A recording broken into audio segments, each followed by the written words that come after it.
She leaned back in her chair like a queen on a throne, lips twisted in a smug smile.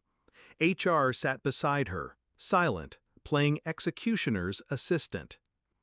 "Kira," my manager said, almost savoring my name. "After 15 years, we're restructuring your position. Clean out your desk by Friday." 15 years, just like that. I looked her in the eye, steady. My lips curved into something polite, something she mistook for defeat. "Completely understand," I said. Inside, I was already calculating. When I started at the company, I gave it everything. Late nights, weekends, sacrifices. I built systems from scratch, trained teams, held projects together with sheer will. And I believed loyalty mattered. But loyalty is currency only fools spend. I noticed her ambition early, the way she smiled too wide in front of executives, the way she repeated my ideas in meetings as if they were hers. I let it slide. I thought results spoke louder.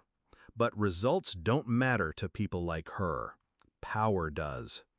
The first crack came 6 months ago. She started excluding me from key meetings. Reports I prepared went missing. My credit vanished. Her star rose. And when bonuses were announced, hers sparkled, mine shrank. That's when I knew. She was building her ladder with my back. I didn't scream, I didn't quit. I started documenting. Every report, every email, every late-night text she sent demanding work beyond reason.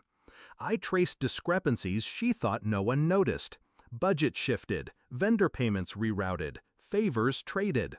And then I found it. Proof of her dealings. Proof strong enough to break her career in half. The day she fired me, she thought she'd won. She thought I'd leave quietly, humiliated. But I had already moved the chess pieces. Step 1, I had transferred every damning file to a private drive. Contracts with inflated figures. Personal expenses slipped into company accounts. The kind of things executives hate seeing in daylight. Step 2, I had built relationships she underestimated. Legal, compliance, a director who owed me favors after I saved his division from disaster. People who knew my worth, even if she didn't. Step 3, timing. My departure would not be a funeral. It would be an execution. Hers. Friday, I cleaned my desk. Calm, cordial, colleagues whispered condolences, thinking I'd been discarded. She walked past, smirking, heels clicking like gunshots. "Best of luck, Kira," she said sweetly. "Thanks," I replied. "See you Monday." She laughed, thinking it was desperation. Monday arrived. The boardroom was full. Executives, directors, legal. I wasn't supposed to be there, but I was. Invited quietly by the one director who trusted me. The presentation started. My manager strutted in, ready to unveil her vision. She clicked the remote, slides glowing behind her. And then the screen shifted. Not her slides, mine. Emails, transactions, proof of her fraud, her manipulation, her theft of credit.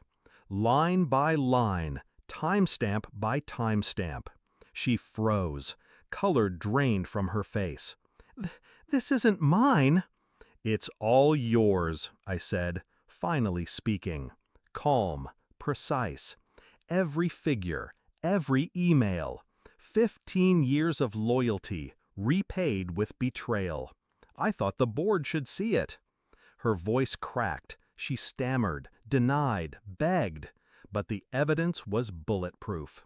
Executives whispered to legal. Compliance leaned forward, eyes sharp. In minutes, her career disintegrated. Security came. She tried to look dignified, but her hands shook. She wouldn't meet my eyes as they let her out.